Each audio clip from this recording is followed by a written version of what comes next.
Tamed is going to be untamed. It's going to be a little crazy. I want to talk to my people. I want to talk to my brothers and sisters. We can have grace and humility in how we interact with other people. Oh, hot dog, look at you. And nobody talked about what's really happening. And let's have conversations about what truth is.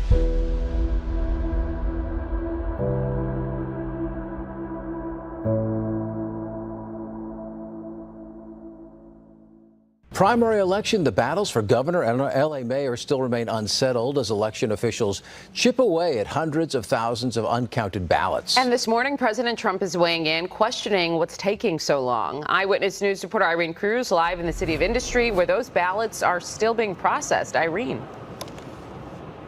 Yeah, John, Rachel, good morning. Those votes are still coming through, and President Trump has now taken to social media. He's accusing the Democrats of trying to steal the LA mayoral race and the California gubernatorial race, and he also says an investigation into the election is underway. So take a look. Trump wrote on Truth Social last night saying, quote, "There's big cheating by the Democrats in California under investigation by the U.S. Attorney's Office in Los Angeles. Why the vote counting delay?" Now, that claim about the investigation is unsubstantiated. He's also called out the use of mail-in ballots and says the Democrats are holding up the vote tallying, which both those statements are currently without merit. He's been making claims about California's elections since before Tuesday. Now, Governor Gavin Newsom has responded online saying, quote, "Trump is lying about California again. Time to take the phone away from Grandpa and put him to sleep." The delay in ballot counting is not a surprise here.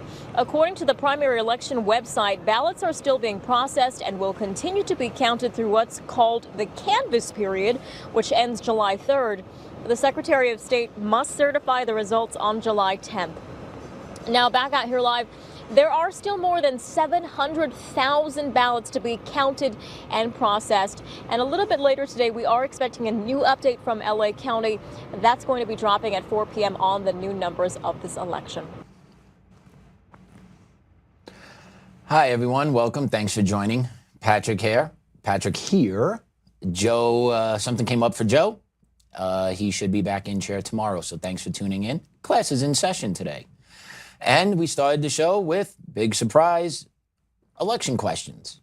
Once again in California, specifically, days and days and days of counting ballots. Why does this continuously happen?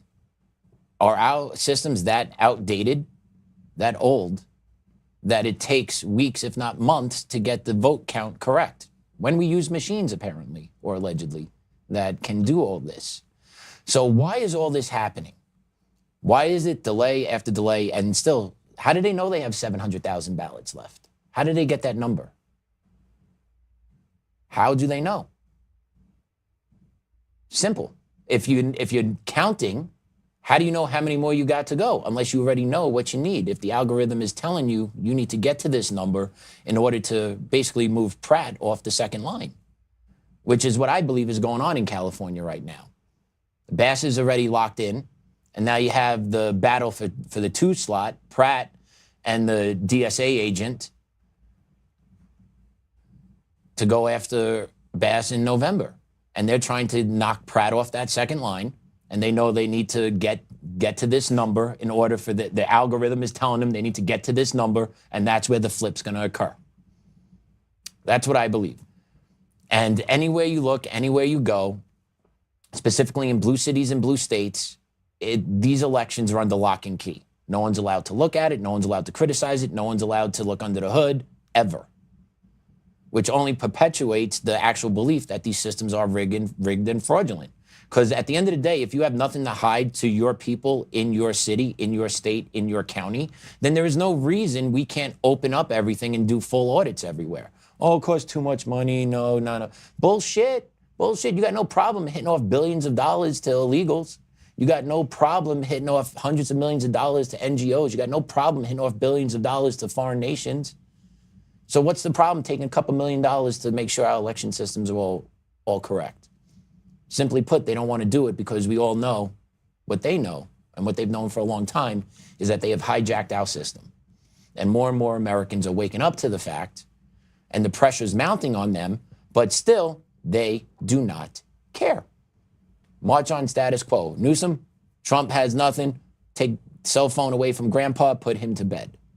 Well, how about you get your election systems figured out correctly? How come in other nations around the world, millions of ballots can be counted within a short period of time overnight? Why? How can that be done? How is that possible? How can Florida, which has a large population, get their ballots counted? But yet in California, it takes weeks or months because the fix needs to happen. And we have a great guest today. We have a lively personality in studio with me. I want to introduce you guys to James McAndrew. Say hi, James. Welcome to the show. Welcome to the party. Thank you so much for having me. Absolutely. Thanks for staying with us. Absolutely. So what do you think about that clip to start off the show? What's going on in California? Well, I don't see why anybody's arguing about it. It seems completely above board to me.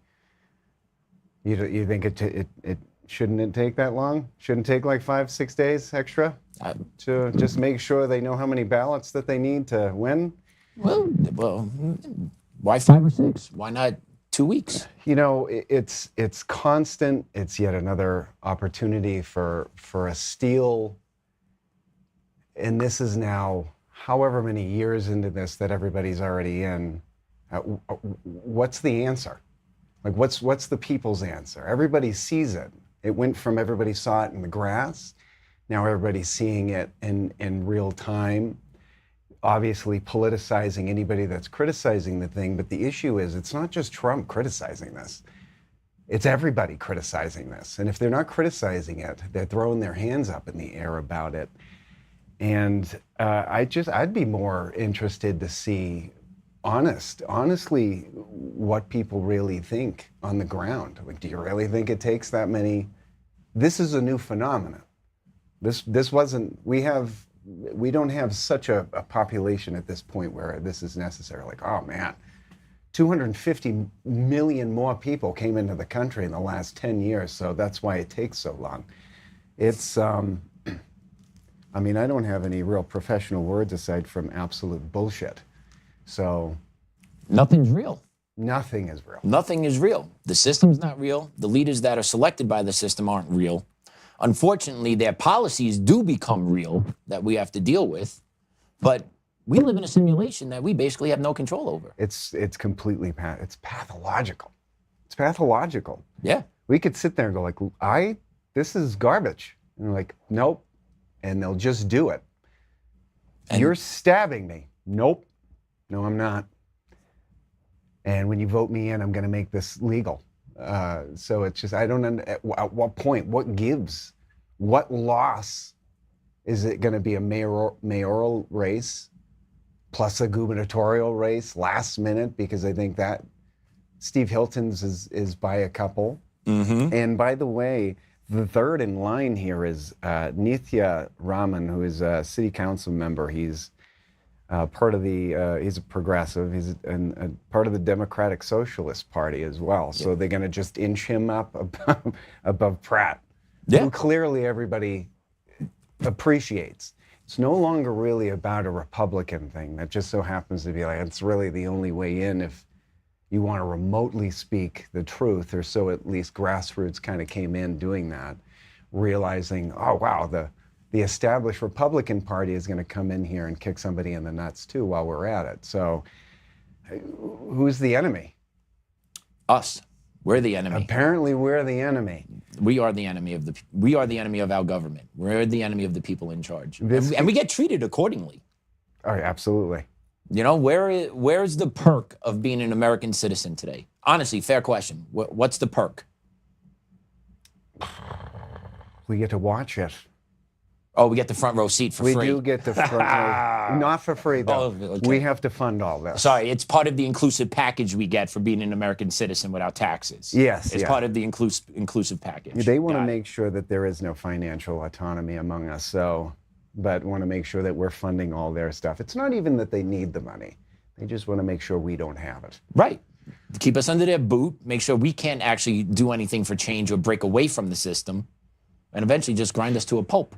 And I mean, this Spencer guy, the Pratt gentleman, granted he's been all over media. It's not like we're breaking anything here. I mean, his house was destroyed. Yep. He represents a bunch of people whose houses were destroyed, and not one legal answer.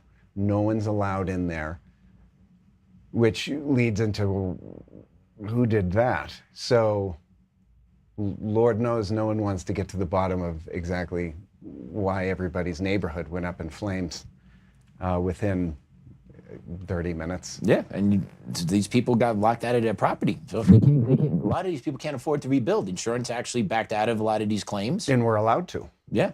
And these people have lost everything, $1 million homes, gone. And Spencer Pratt has been very vocal from jump about all this. I believe this guy is truly grassroots effort, just like, I'm pissed, I'm taking the world on, jump on my shoulders. Trying to throw him under the bus for living in a camper in a motel or a hotel at the same time. Well, that's what they have. That's all they have. They try and smear. That's all they can do, because his policies that he's trying to drive out there in California for change make logical sense, and you can't argue against it. So you got to smear the guy. That's the Democratic playbook, well, communist playbook at this point. The fact that you have officials coming out and going, look, we're going to need a little extra time for this one, especially after 2020, 2022, really from the smaller races, 24, and then obviously 26. Where does it break? What's the solution? What do people do? You just keep bitching and complaining. We have to. Is that what the taxes are for? That's what the taxes are for. We bitch and complain. We punched our card. And then even when you try and get involved at the local level, you see what happens at the local level, what they did to Joe. Joe running for Colorado GOP chair. Wasn't that all proxies? There was, but that's what I'm 50% proxies, wasn't it? That's what I'm talking about, though.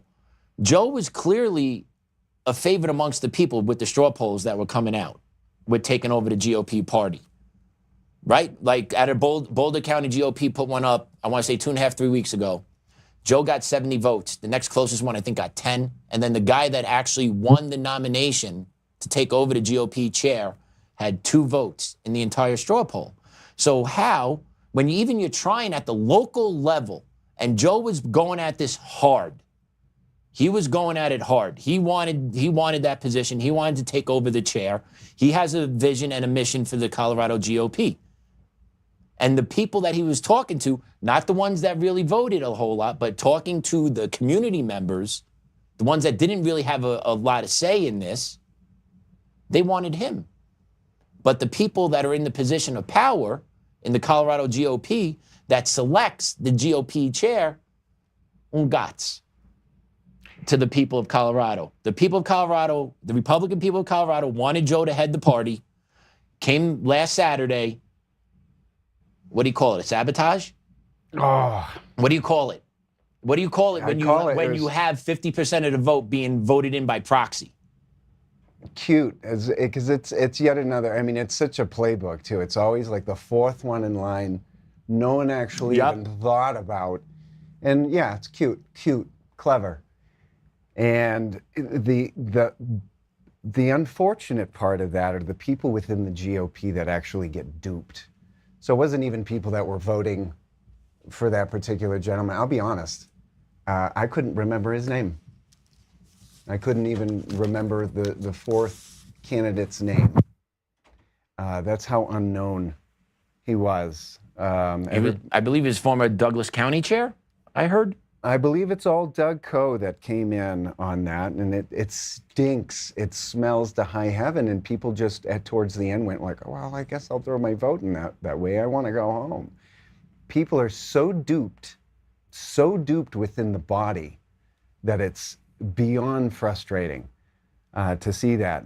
Which is kind of bringing a lot of people kind of to the conclusion, well, okay, well, where do we go from here? We thought grassroots was going to be the Republican side, and here we go. We back Joe for a couple of reasons. Real specific, what people didn't understand is if you wanted bigger donors had walked away. I know they're in my neighborhood.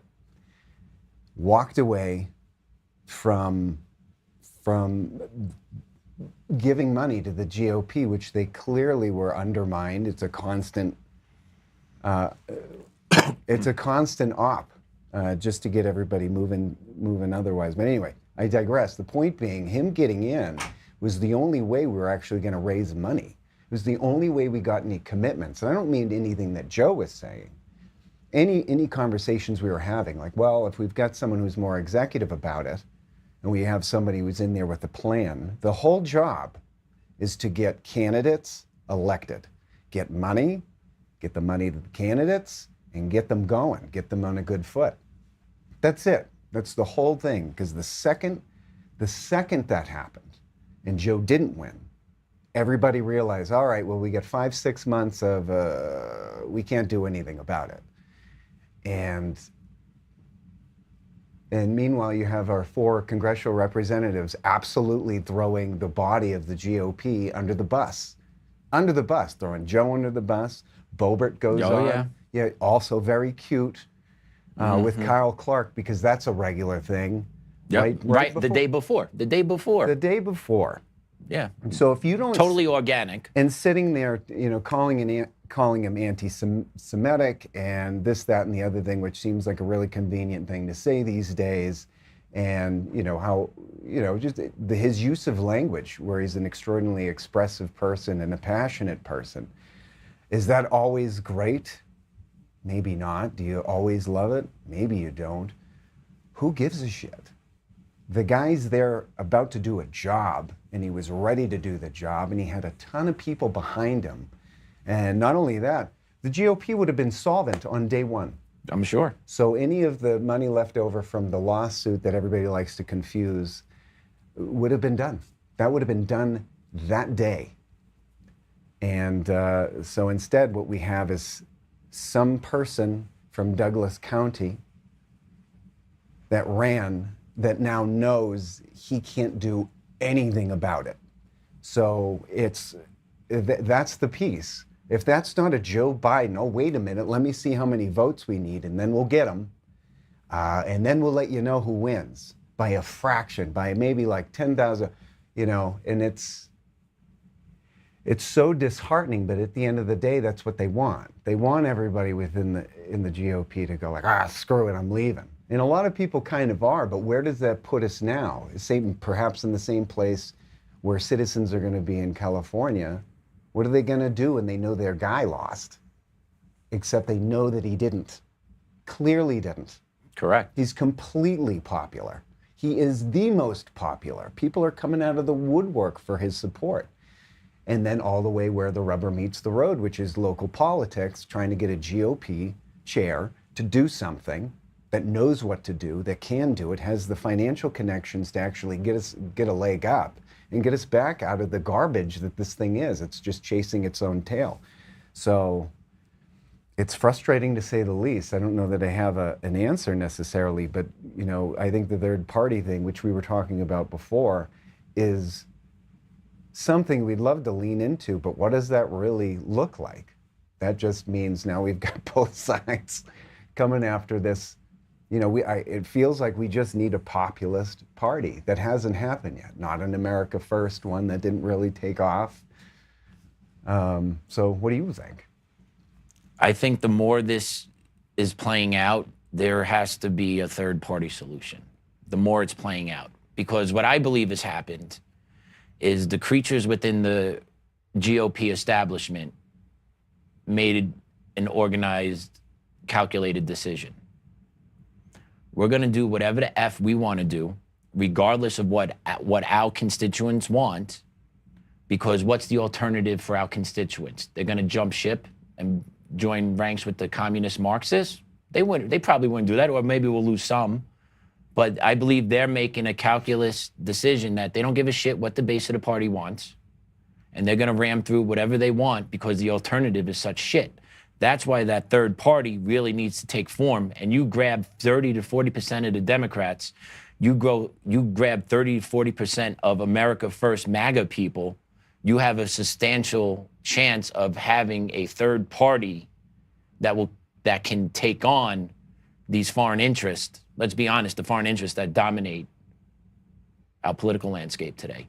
To me, that is the only way this happens. Well, the only way. The irony of that is if the whole opt-out situation within the GOP here, so ultimately, without any confusion about opting out and getting out of that primary situation, is the Secretary of State decides who wins the Republican Party's primary. End of story. That's how that works. Trying to get out of that, we have our 4 congressional representatives at the state assembly about a month back that hammered what 98% of that body wanted, which was to get out of it. We can hold our own primaries. They don't want to do that, and the argument is, one of the arguments is because they don't want to take out the independent vote. They don't want to isolate that, or everybody's going after the middle, which is, dare I say, the growing majority of Americans right now that don't really want that. They don't want a hot shit sandwich or a cold shit sandwich. So they just want to, can we just focus on the 3 things that we care about? Just 3 or 4 things. That's it. A warm shit sandwich. Well, yeah, no warm shit sandwiches, please. I think, yeah. So it sounds a little... But the issue is that both sides are going for that independent vote. Well, don't you realize what the independent vote really has is all the power. They hold all the cards, because the Democratic side has to be, on the civilian side, I'm not talking about people getting paid to be a communist or whatever they are on the right. I mean, it's a 2-headed dragon feeding the same stomach, but who really has the power right now is actually every one of us who have been corralled into the center. I ended up Republican only because I thought, well, heck, what if I ran for something someday? I want to at least have this R attached to my name, just so people know that I'm legit. I am with this group, but I'm questioning it daily. Yeah. Like, what's this group? What is the group? It's a group fighting over who's smarter, who knows whose agency, and basically completely confused as to what's going on. And we just want normal people with normal concerns to run for a normal office. And I don't want anything else to do with it. I don't want money from everybody else. I just want to fix this thing, do my job, and get out. The whole idea was to do well in the United States, pay back by doing some service in office, and you should be absolutely exhausted by the end of the 2-year or the 4-year term to go like, oh, I'm done.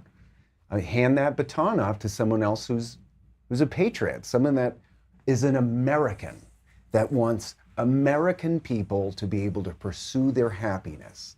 That's it. That's it. We're getting taxed. It doesn't matter what state you're in, let alone a blue state. But as I had said before, like being taxed out of people's financial autonomy, let alone owning anything. Yeah, good luck. Good luck. Before we go any further, I'll just guess to remind me, James, can you I didn't do a good job of introducing you to the audience. They want to know who you are. So you are a consultant. If you will. If you will. You are a consultant specifically towards the Republican Party? If kind of bit. Okay. I mean, okay. Surely not the left. Okay. Former entertainer. Former entertainer. I did that for quite some time. Didn't make any money doing that. Okay. But made some great music doing it. And then kind of fumbled into this world. Ended up very good friends with Joe. Worked with, my wife and I worked with Tina Peters when she was running for her GOP chair position, and that was very early on in any of that, and that is by no means a name drop at all. That's just how we kind of got into that.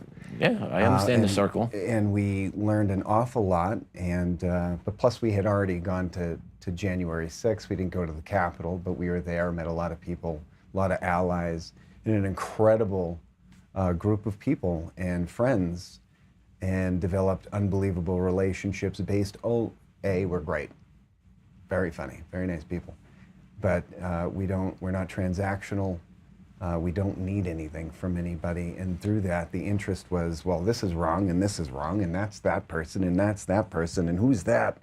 And just through that, we just ended up in a position where, we were able to make introductions and just kind of move the needle and learn a lot, an awful lot, because there's a lot of effort that goes to not.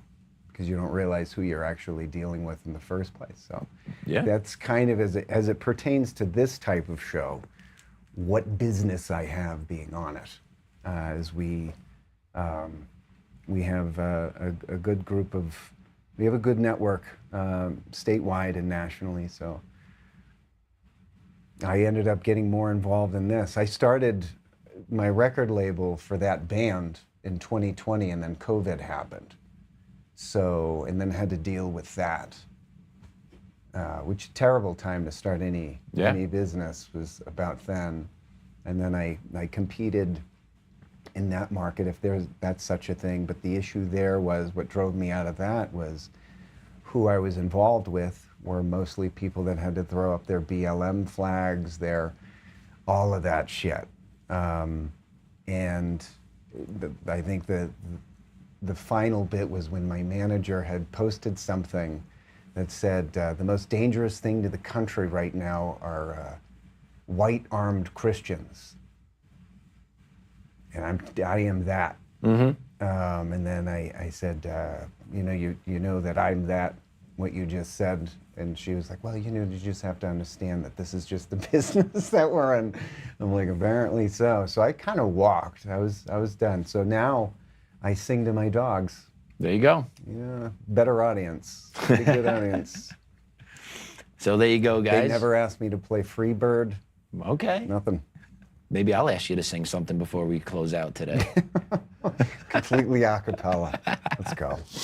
Of course. So just at the end of the day, I'm an American, and I'm proud to be an American, and I want to see people pursue their happiness. I want to see people have money. I get that. The sad part of this now is what this country's morphed into is that people get money, and so there's a decent amount of people that get money and happiness from tearing down this country now. And that there's been a cultural shift in that. Well, it's pretty easy to say yes, isn't it? If you have no morals, no compass whatsoever. Yeah. Can't see the forest through the trees, because they'll be the first ones to go. Just saying. They'll be the first ones gone.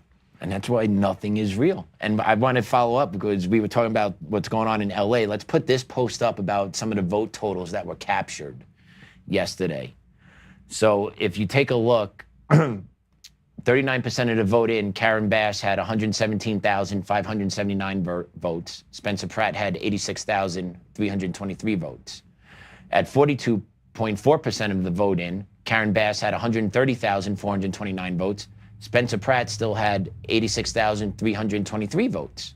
So, how does that happen? How does she get 23,000 votes in a count and Pratt does not get one? How is that statistically possible? Doesn't that sound super similar too? That sounds right. Running it back a little bit. Familiar, doesn't it?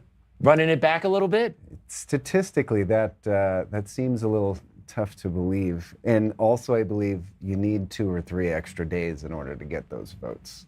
You got to find them. You got to bring them in. You got to count them. Of course, they're repeating the playbook without any fear of consequence.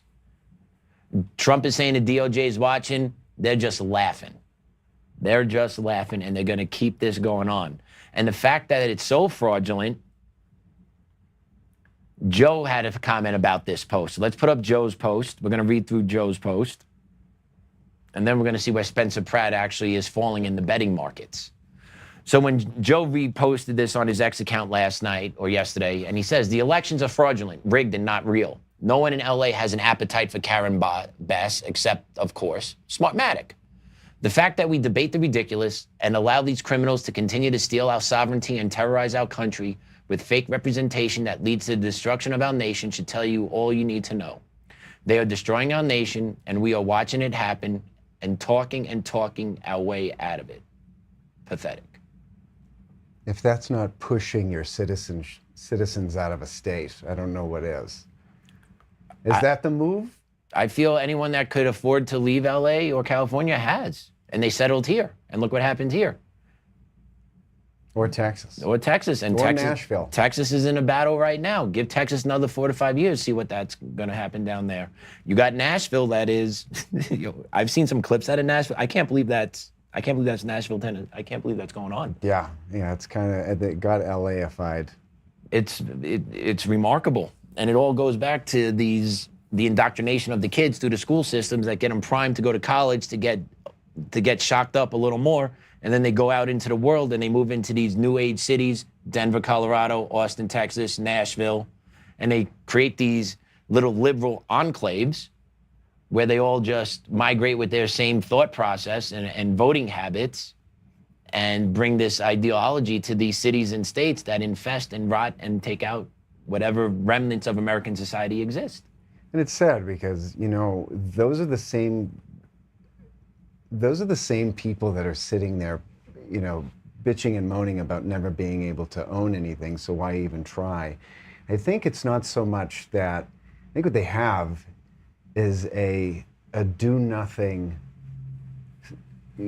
group of people going out there and enjoying the perks of not pissing anyone off within their friend group. Well, I don't want to say anything too hoo-hoo.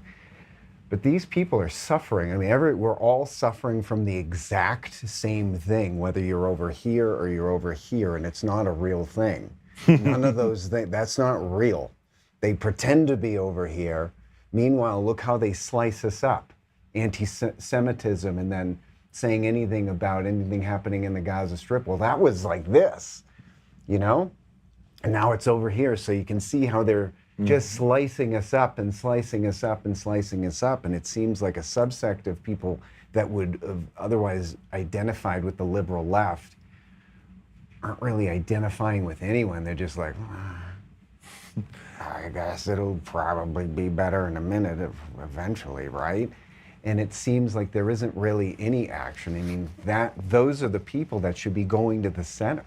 I mean, going back to this third party, everybody, we were all corralled here. Mm-hmm. We were all corralled here. At first, we were talking about Overton's window, and like that. I mean, both sides really went off the rails. MAGA Republicans were the real deal, or are the real deal, because they want their country back. They don't want to pay taxes through the roof. They don't want children trafficked through the entire country. They would like to have ownership of, or they would like to be able to fully parent their children and not have to worry about them having some second name in a federally funded school system that doesn't teach them anything except how to be something you're not and how to protest against something that you theoretically don't like. I mean, elementary schools here, you could speak to that. Elementary schools are out having days off of school to protest anything. Yeah. When did that happen? Since 2020. Ever since George Floyd, equity, COVID, that whole concoction, and the schools reopened again, it was a full-on blitz across the board with equity, full-fledged, nonstop coming back into the schools. That's when it really started. I remember when I was in school, growing up, there was one political thing that we did that I can remember from kindergarten to graduating high school. And that one thing we did political was tying the yellow ribbon on our black picket fence around our school building when the Gulf War started. Yeah, 1991. I just saw 1991. That was the only. We had trading cards. That was the only political thing as a student I remember being involved in through the school. No protests, no marches, no Support the truth. No, that's what it was. No days of silence, no trans days of visibility, none of that. The only thing I remember, I think it was first or second grade, we went out front, PS 38 in Rosedale, Queens. We had a black fence in front of the building, and I remember every student got a yellow ribbon, and we tied it around. And that was a unifying moment for America. That was the political. It wasn't for this subgroup or this subdivision or this group or this race or this sex or this idea. The political was a moment for our troops, and that was something impactful for me that I remember it still. I had to be 7, 8 years old. But at that moment, that also instilled pride into someone young. Thinking about people that are overseas fighting for you, an American for your country. Flag. Yeah. So even if it was, it was Bush Sr. heading that in. So even if all of the reasons for going over there were nefarious in one way or the other, the sentiment, how they were selling it, was American. That's in one lifetime. Now how they're selling everything is you gotta hate it. You gotta hate America. Yeah. And that is such a big, what does that mean? We have American citizens cheering soldiers being killed. We have foreigners that came to this country illegally under Biden cheering and rallying when soldiers are killed. And allowed to stay. And allowed to stay. And allowed to say you can't criticize them because they have a right to free speech in your country. Now, what would happen if we went over there into their country and did the same thing? You'll be strung up within 24 hours. So they infiltrate our country, they use our laws against us, they use our customs against us, and then when we try and fight back, we get labeled and beat down by our own court system. seems like a design. Nothing is real. Nothing is Nothing real. is real. I'll keep coming back to that. And we'll keep with the nothing is real part. Let's drop the poly market update for Spencer Pratt, and we can see where he's actually in the betting markets. Just in, this is from yesterday, Spencer Pratt drops to third in LA mayoral odds, trailing Mayor Boss and Democratic Socialist Nathania Rahman. Ah, yes. Your girl. Your girl. Yep, she's the DSA agent. She is Mamdani squared. She is a Saussure disciple, the whole 9 yards. They are looking to prop her up as the second and then have a DSA agent against a Democratic swamp agent for the AL mayoral race. All while the regular conservatives that pay taxes in LA are going to get trampled, regardless who wins this race. But yeah, this guy has momentum. He has a great social media game. He's been on media. He knows what he's saying. He has a vision what he wants to do in LA. And you're telling me the people in LA don't want this guy to take on the bull? Nothing's real. Nothing's real. Nothing's real. I would, it's, so what do we do for real people? What are real people thinking? What are real people saying? What are real people's plans? What's the contingency here? What I think is, I'm a real person, you're a real person. I think about my family. I try and game plan what we need to do. That unfortunately is contingent on my legal outcomes. Like, I do not want to send my kid to public school. I shouldn't have to send my kid to the school district I'm suing for their treatment of me. There's no way they can treat my kid fairly. No way, no how. So what individual people need to do is you need to educate your family. You need to build a strong community of family and friend networks that you can rely on. And honestly, you got to fight every chance you can fight and take someone on. And I don't mean beat the shit out of someone in the street, but call them out online, call them out in a conversation. If you have to confront evil at every turn, you can't let people say something anymore and walk away and get away with it. You have to confront them with everything that they say. Last Saturday, I went up to a cidery up in Lafayette. A college friend was in town. Her and her husband and her 2 kids were in town. My wife and my kid, we went up there. I didn't know where she was politically, to be honest. I didn't know where she was. I knew her father was a really successful business guy in New York. So I was kind of thinking, all right, maybe Republican leaning. I know the dad was. I never knew where she was. And it came out that she is more left than I thought she was. And then we were having these conversations, and at the end of it, my wife's listening. My wife turns to her and says, "You're a closet conservative and you just don't know it yet." That's what I believe the majority of Americans are. Most people are. Well, they are. People do not like the word. So we're both from the East Coast, from Boston here. New York here. You guys can hear the dialect difference, please. 2 guys that won't pronounce any as whatsoever. I didn't meet a Republican until I was like 12. And it was news to the family. It was a friend of my sister's who came in. And that was it. But we were Kennedy Democrats. We were blue-collar Dems, right? Which is what now? A Republican. Yeah. Mm-hmm. So, and then the whole idea, like, well, I don't want to be called a Republican, especially going through high school. Because we were given the whole thing like, oh, those people are like fat cigar smoking, like oil drilling pricks out there. Couldn't be further from the truth as you grow up. But that's the bit. You're young, you're liberal, and then at one point you go, You grow up and make some money. whoa. Yeah, you have to pay taxes. You grow up and make some money. And you realize that this is, or you watch the money go out the window to the most ridiculous things you've ever seen. That's another, yep. And let alone, and of course I was always a conspiracy theorist. Like 9/11 wasn't a real thing to me back then, but that was a left thing. Being conspiratorial, and that was the left side of it because Bush was in, right? But as soon as he wasn't anymore, then that wasn't a left thing anymore. Then it was all the way, moved to 2020, and then everything was conspiratorial on the right. And people don't understand what conservative means. It just means you're conserving the Bill of Rights. It's conserving your Constitution. You're conserving that. That's all it means. That's it. And the terminology is what's been attacked in the United States. They took civics out, right? What do they replace it with? But social studies. On and on and on. Hey, easy there. I was a social studies teacher. Well, I'm just saying. Am I right? No, you are.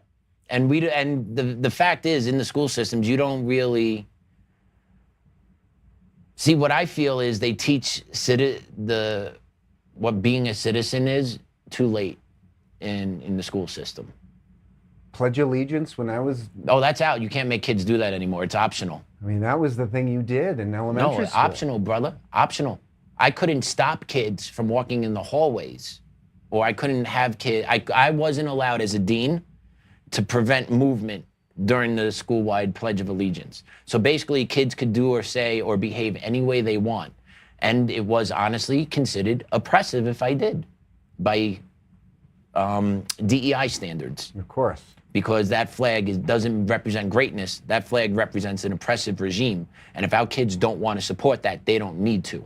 But they can look at this flag right over here. This one with all these squiggly bits and...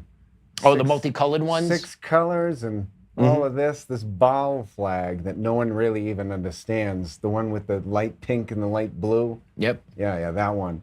That can be in every classroom, yes. In a school. So, but the thing is like this is within, I mean, we're not old men. This happened within our lifetime. Yeah, it has. Like I've got 1 foot over here, like, look, we wanted to bitch and moan when we were in high school and college. You moved on. I wouldn't even say our lifetime. I say this should happen in 20 years. Yeah. I graduated college 20 years ago. Yeah. This month. Graduated 20 years ago, 2006. Graduated Queens College. What a different world we're in within 20 years, and it's not better. It's not better. It's worse. We are dumber as a society. We are more divided as a society. We are more distracted, and we don't have a common thread whatsoever anymore of what makes any of us American. There is no common thread anymore. But there is. There is, but it's not preached or practiced, and that's when I come back to they took teaching citizenry out of the schools to the younger kids. They don't teach like U.S. civics responsibility, just your responsibility of being a good person or a good citizen in this country. That's not taught to the high school level. At the high school level already, those kids are washed. I shouldn't say washed. Their brain has already been developed through the indoctrination. You got what I'm saying? Yeah. So you're not teaching first, second graders the Pledge of Allegiance. What does it mean to be an informed person? What does it mean to love this country? And you don't have to go with these grandiose ideas, right? But what makes this country great when you're 6 or 7? Or at least what it used to. You know what used to make this country great when you were 6 or 7? You were able to go outside in your community and you felt safe. You were able to stay out until the lights came on to come home. And you damn better have. Like that's what's, and I don't know how I was able to do that in the 90s, but in 2026, a decent amount of people in America don't feel that way, where they don't feel it's safe to let their kid go out, play in their communities until nightfall. At all. At all. I wouldn't. I hear you. I hear you. Now, how does this get undone? Does it ever get undone, or do we just have to accept the reality that this is the new norm?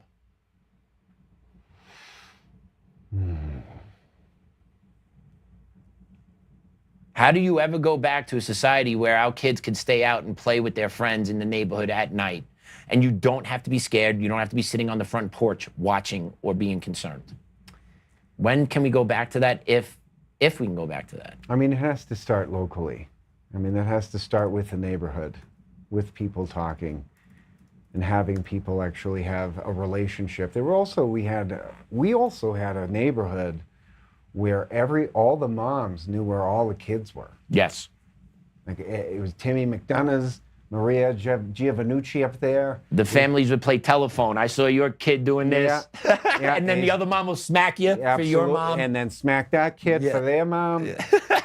And that was really the difference, is that people, I mean, there was some fear. There was fear of God, but there was really fear of your mom. Yeah.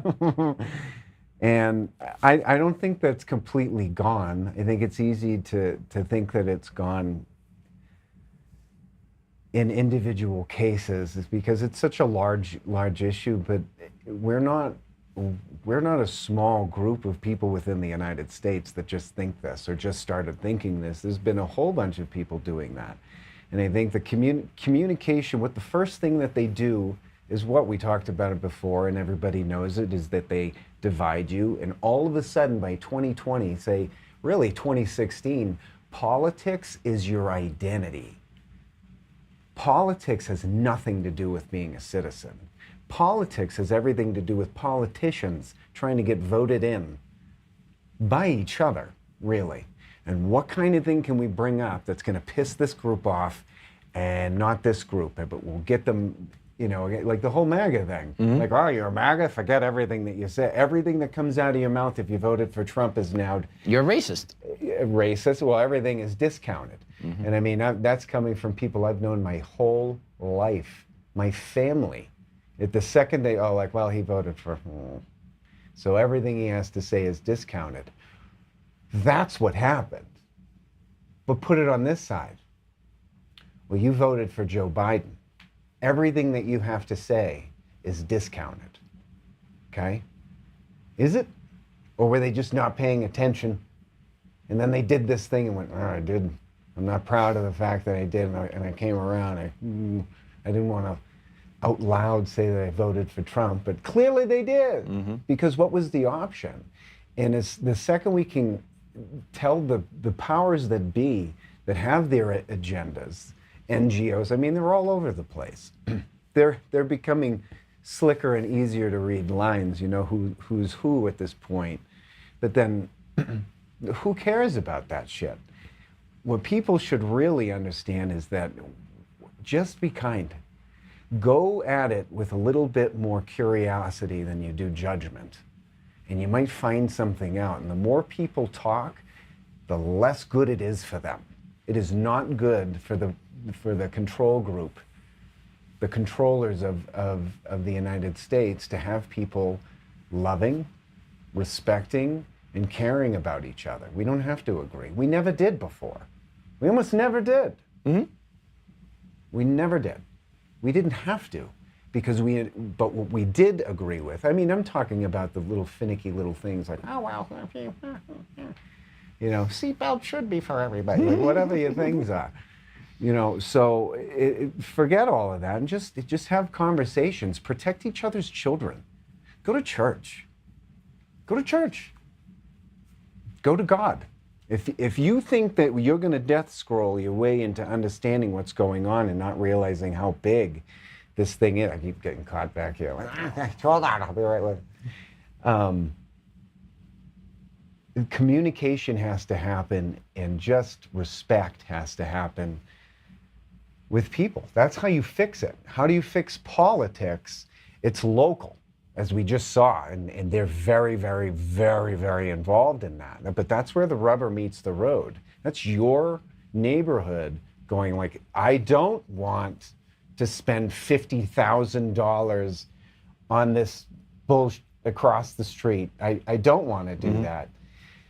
But because people were so exhausted, and by design, exhausted at the after COVID and then right into the whole Trump-Biden shit, people just didn't even, everybody just wanted, I just want calm, I just don't want to talk about it, and let's just not talk about it. And instead, what we should have talked about, we should be talking about, is the common thread that we do have. We've all suffered the same trauma, whether you got jabbed or you didn't get jabbed, you feel bad about it, or you knew you shouldn't have, or whatever your case, or you're forced to because of your work. That was one piece. That was everybody in the world that was subjected to that. And no one wants to talk about that, including the people that made it so. That ushered in, more of the political stuff, and none of that stuff should have aligned there. I don't care if you hate somebody. You think every boss on the planet is just an awesome dude? I don't care that you think someone's just a bad person or just mean. But when you start throwing out Nazis, when you start throwing out racist, which completely diminishes what those words even mean, and then you realize it was the same culprits that are doing that were doing it then from the 60s on, and they're doing it now, just using verbiage against each other.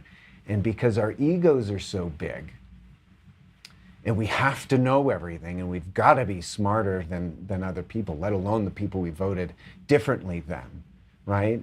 That is the impasse. But the fact of the matter is no one knows what's going on whatsoever. Even people that know what's going on don't know what's going on, because no one knows who's talking to who anymore. Because everybody's had to go to their plan B. And I mean from whatever your agency is from the top all the way down here. And now we just don't want to talk about it. Instead of we don't have to talk about politics. We could just say, how are you doing? What's bothering you about this? And that's everybody in the middle. It's everybody in the middle. There's a lot there. I agree with a lot that you said. The thing that I come back to is that everything that is being done, everything that happens in government winds up being thrown in your face now. You feel everything that they do. Everything. So it makes it hard to walk around trying to build capacities with people that are aligning with values and views that are way different than yours, and you know what the end road is eventually if they get what they want, which I don't want for my kid when I'm gone. So to me, unfortunately, they're my enemy. Indirectly, they're my enemy. Because if you're supporting an ideology that I know, I have seen, I know what it's going to do, if you're supporting that, you're targeting my kid. Just like you say I'm anti-trans or whatnot because I speak out of keeping boys and girls separate in sports, they see me as attacking their kid, right? So there is no way we ever come back to a middle ground here. Well, I think that I won't disagree. The only thing I might point out is, though, that's a majority of who you are facing. That's not the majority. I don't believe it. So I agree with you. Those people are, first of all, the parents that are subjecting their children to that are absolutely out of their mind and horrific. So if they're doubling down, not only doing that and helping the cause, and that's the destruction of this country, they are also my enemy. That isn't something that I disagree with. I think what I'm maybe I didn't say it very well because I just exploded and talked about 17 things at the same time, but I think it's the people that I think it's really independents and a lot of Republicans and a lot of what used to be Democrats coming in going, I don't want anything to do with this shit. You know, a Democrat on this side might not be popular if he goes like, actually, I don't want my son to be a woman. Yeah. And have that conversation at 5 years old. And no, I don't want the books. They know the books that are in. And let's be honest here. But there's got to be a huge majority of people that are sitting here, not siding one way or the other, that are like, yeah, absolutely. But then why does it keep happening? Why does it keep happening? Who's spending the money to drive it that way, or to make it seem like there's a large group of people supporting this? Because I could tell you right now, The majority of those people that are supporting that don't have children. Don't have children. There you go. They don't have children. So it's easy for them to do that. Mm-hmm. They have fur babies. They do. Fur babies. They do. And that's a whole other thing where you could show up to school dressed a certain way. I got to respect if you want to be called them. That's yeah. That's a whole other ball game. And that's the thing, like kids won't behave that way unless it's introduced to them. That's why this trans thing is all a facade. Like I have a 4-year-old kid. He has no idea what trans is. I have friends that have 6, 7, 8-year-old kids. They don't know what it is.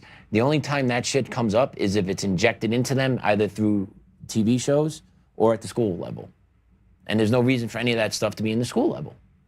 Other it is to confuse kids because it's a war on kids. It's a war on our traditional society, right?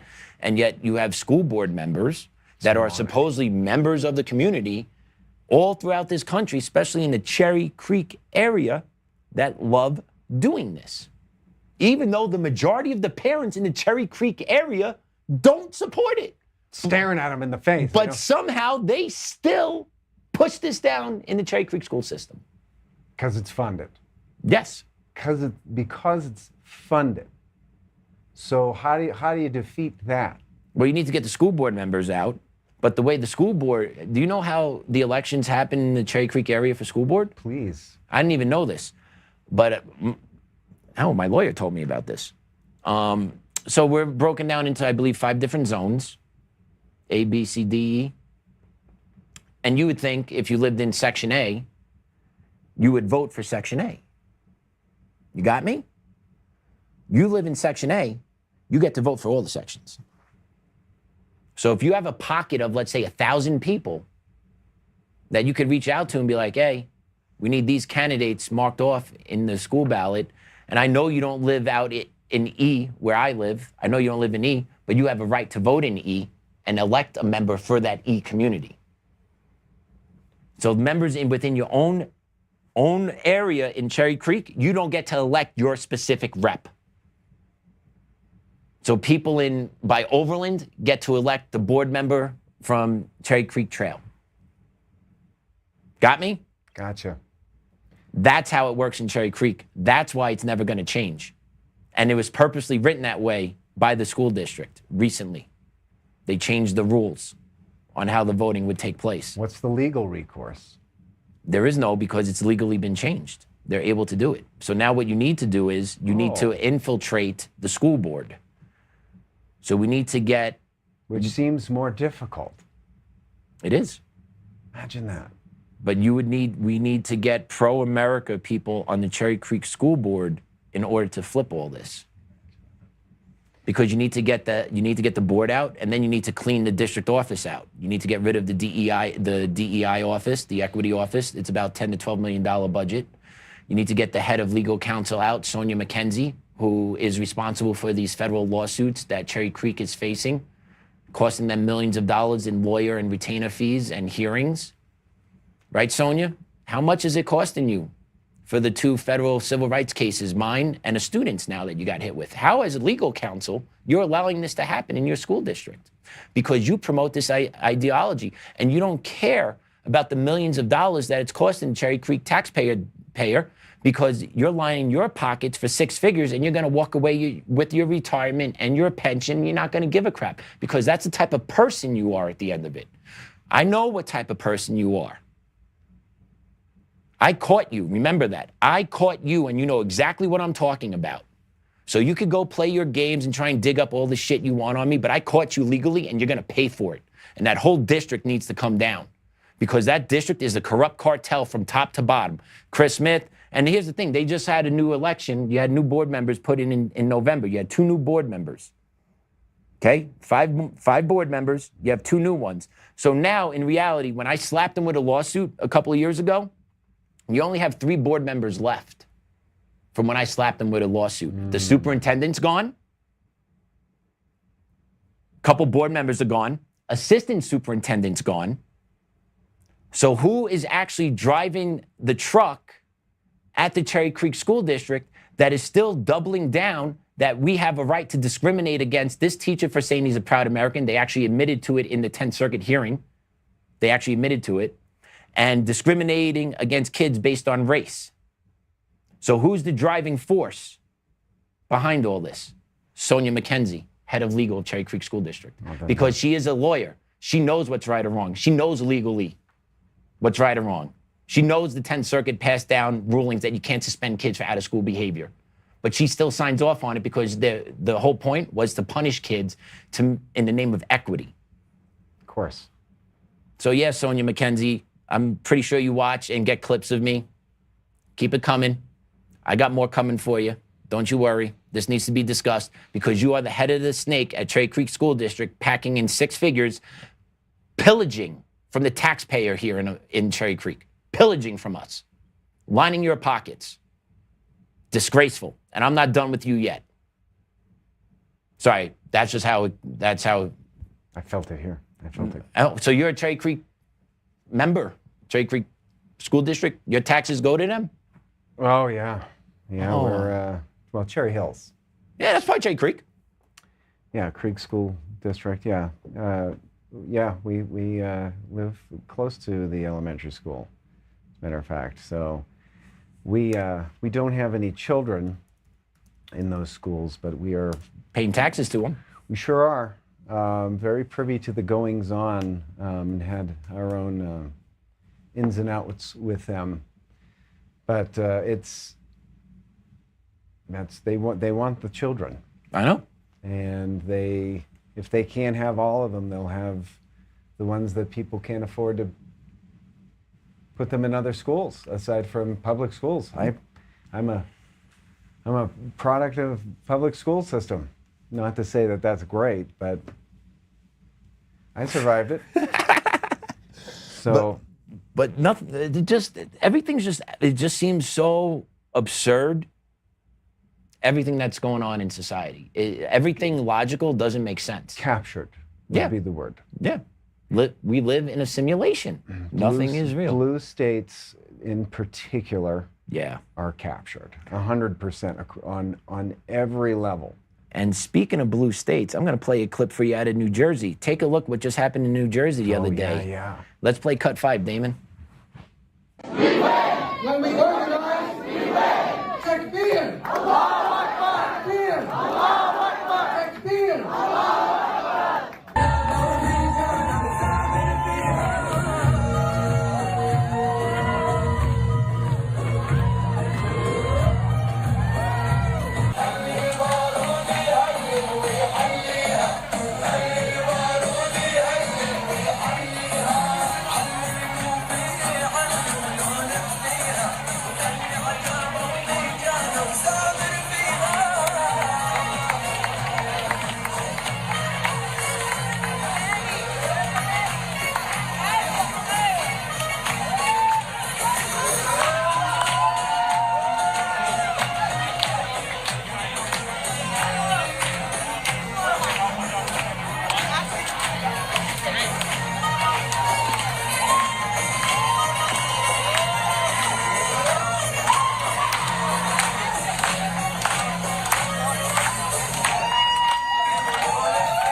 So there you go. That is a victory celebration for Adam Holloway, who is directly tied to the blind sheik who organized the bombing of the World Trade Center in 1993.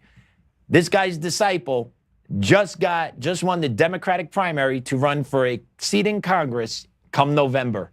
And did you see that celebration? Did you hear what they chanted to open that clip with? They seem like people all originally from New Jersey, if I've ever seen it, right? I agree. I agree. They all from New Jersey? They seem that way, yes. Yeah. They seem that way, yes. I get buddies from New Jersey. I don't know that they're playing that kind of music, but is it Allah Akbar? Allah Akbar, yes. And with that, we know that usually follows killings when that's celebrated. I have so little. I like to be jovial. I like to throw dumb jokes at it, but it is disgusting what's happening. And I will, don't mince my words. I mean, it's so obviously not who people, normal citizens from New Jersey, and don't get me wrong, I'm not just talking about white people. I'm talking about any people that grew up in New Jersey who weren't in that one tiny room, which were the only people that were interested in that. No one outside of that room, except from people overseas, are interested in that. And the fact that that stuff is allowed, there's no American flag in there. Nope. Nothing. Has nothing to do with this country. Has nothing to do with this country. As a matter of fact, if you think it does, you're already in a different country, and you can get out too, as a matter of fact. It doesn't make any sense. No one's supporting that. And if white liberal girls with like blue hair, they're like, I don't even understand what I'm even saying. Like, they won't even listen to you, by the way. Yeah. You're less than a dog. I hope you know anybody that's, especially with Sharia law, that they're happy to usher in, and they're hoping obviously that this connects with Mamdani and that. Well, he was connected with Linda Sarsour. Linda Sarsour got Mamdani elected. She ran this guy's campaign too, and she openly talks about her hatred towards America, the need for Muslims not to assimilate. So yeah, there's only one reason why they're taking over these offices, and it's not to make America better. It's to unleash pain on the American people. 100%. This is being coordinated, and they're taking spots all over the place, and nothing's being done about it. Oh. Not a damn thing. And don't tell me nothing can't be done. You have Texas, you have Dearborn, Michigan, which is a big epicenter there. Mm-hmm. You've got the Muslim Brotherhood that started up here in Greeley, I believe, right? Yes. Didn't it? So it's all over here. When is this, at what point is anybody going to do anything about that? Like, that's not all right. None of it. No, it's not. None of it is okay.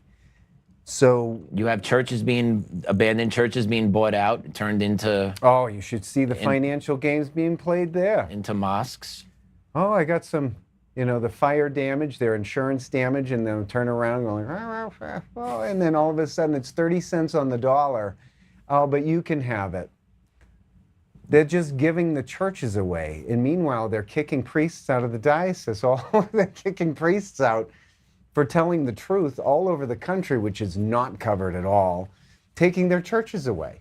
So they're taking American churches out of the hands of people that go to active church and handing them to Muslims. To be converted to community centers. Same goes with schools. And mosques. Why? And why? Why? Aside from what you just answered. There's only one reason why that's happening. It's not like they're involved in local communities. Like, hey, everybody has a right to practice. You're right. You're right. They do. You don't have a right to take a country over. More so, the politicians, the leadership throughout the country, do not have a right to allow that at all. At all. It's huge funded. It's so funded. If you wanted to see the only reason why we're not Europe right now is because we're armed. That's it. That's the only reason why we don't have at least more known rape gangs, because that's all hidden. Europe is so far gone they don't even hide it. So how long is it until they have their children going absolutely and death to America while they're in America, while our politicians just parcel the country out to whomever, whether it's farmland to China, whether it's our school system to Muslim groups. I mean, shoot, the Vatican is putting off most of their fundage to Muslim groups versus, I don't know, any of the Christians that are being murdered. Did not know that. Murdered. Well, I knew that. I didn't know about the funding part of it. Oh, absolutely. They're funneling most of their money to Muslim groups. The end. No money to Nigeria. No. No money to Syria. No money to Lebanon. where they're persecuted Christians. And I mean, when I say persecuted, think of the worst things to do to another human being, and that's what's being done. And no one's saying anything about it. So it's not just, I'm not talking America. I'm not talking, hey, I want my barbecue and my whatever, my gun racks and my big truck. Not that there's anything wrong with any one of those things.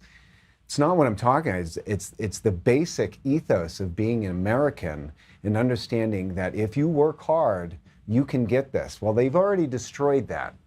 They've done that through the Federal Reserve. They've done that through taxation, and not just your income taxes, everything that you pay. Your gas is almost 98% tax. I'll repeat that. Your gas is almost 98% tax, but everybody agrees with it. Do you know who pays 16 cents a gallon for gas? One of the wealthiest groups, one of the wealthiest places in the world is Dubai. Do you think they have more oil than we do?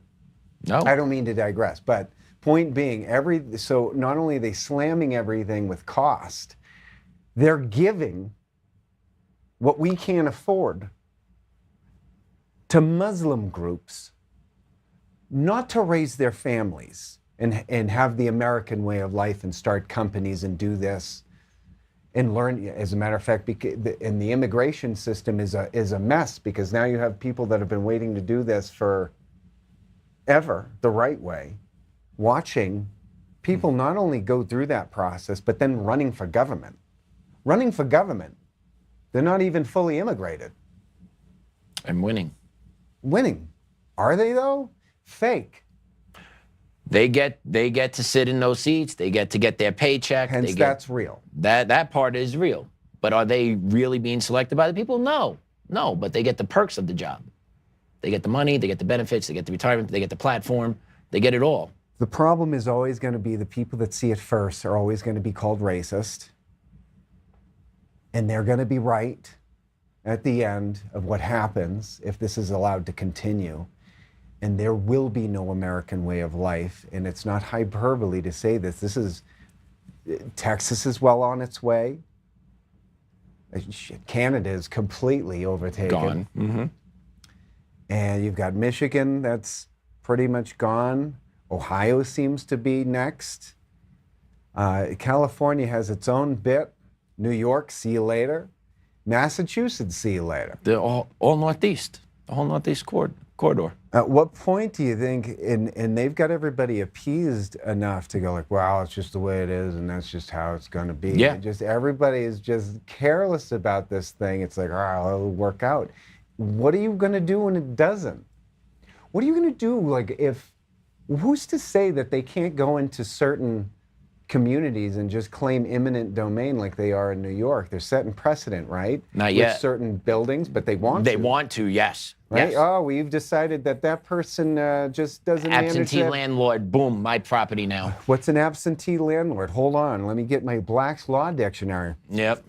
Oh, it's just a person that owns a building. Oh.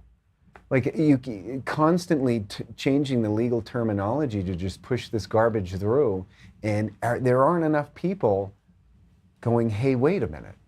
There's just not. There isn't a voice of, hey, wait a minute. There's a small group still of people that aren't afraid to say, hey, this is a problem, and I don't give a shit. You know?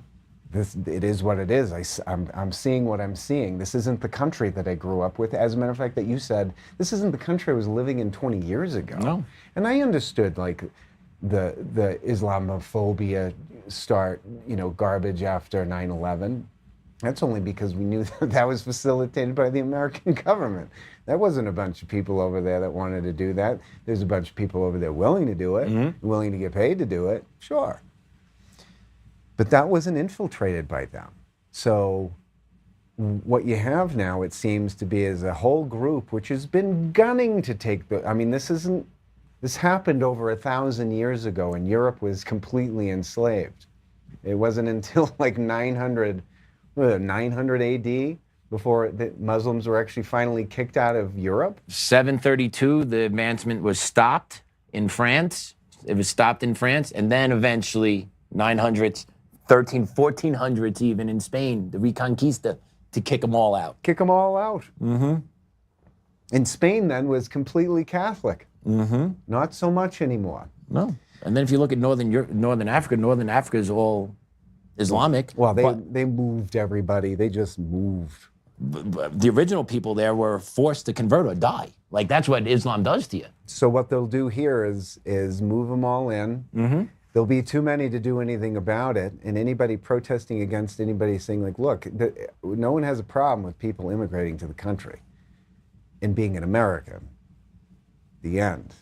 Yeah, I believe we all agree But that. when are you going to stand up and say, like, wow, and it'll be too late, and anybody else protesting against people, say, like us, are going to call us racist.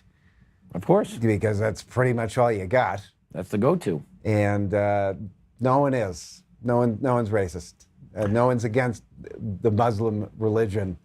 Everyone's against Sharia law. I think they're pushing people that way. I believe they're purposely pushing people to become racists. Oh yeah, well yeah, get them to become what we say that they are. I think they are. I think that's part of the plan, is to make people racists. I just think the mix. Let's think about it. Let's think about it real quick. Did you ever give a shit about indoor plumbing, electricity, any technological advancement? Who made it? Did you ever care really who was responsible for advancements of society? Did you ever really care about it? Not one no. Okay. That's all I care about now. You know why? Because I'm tired of hearing that white people are racist and pieces of shit. What has the white race done for the civilization on this planet is incalculable. Medical advancements, scientific advancements, technological advancements, indoor plumbing. Do you like taking a shit inside when it's cold? Only when it's cold. Do you like taking a warm shower? Indoor plumbing, running water to your house. Are you a fan of that? Yes. Okay. All white civilization, Greek, Roman, European, that built the pillars of our civilization that everyone enjoys the perks of today. I'm tired of hearing that white people are systemically racist and oppressive. I mean, we are the most accepting group of people out of any group of people on this planet. I'll further that in a lot of those advancements, and I would argue probably a great majority of those were Christian, were fortified Christian more than they were any other color. On top of that, it just so happened to be Western civilization that moved the ball. And that came through academics and learning, something that was valued amongst. And then America comes along and goes, look, anybody that wants a part of this party, let's do this thing. Yeah. Let's advance civilization. But who is stifling that, and who's controlling, and who wants us pinned against that? Who wants us pinned against each other? The ones above us. Well above us. The elitists. So that's what they want. They want us saying white, black, Muslim, white, black, Muslim, this, that, the other thing. And then when you have immigration policies that allow anybody and everybody to come into your country. And you give it to them with no stipulations. Yeah. And also not actually verifying, why are you coming here? Why are you coming here? Are you coming here for a better opportunity? Are you coming here just to suck the tit? Are you coming here? What are you coming here for? They're not going to ask that question because they're giving them money. I know that. I have behind my house, I got a neighbor. My kid loves playing with their kids. He used to work down at the border. He is now an air marshal. He was telling my wife stories that I also told my wife about, but she wouldn't believe me when I told her these. It took this gentleman telling her that illegals were getting $3,000 in cash envelopes as they were coming over, every one of them. Boom, boom, boom. Do what you like. Do cell what you phones like. as you come over, hitting them off with cell phones as they came in.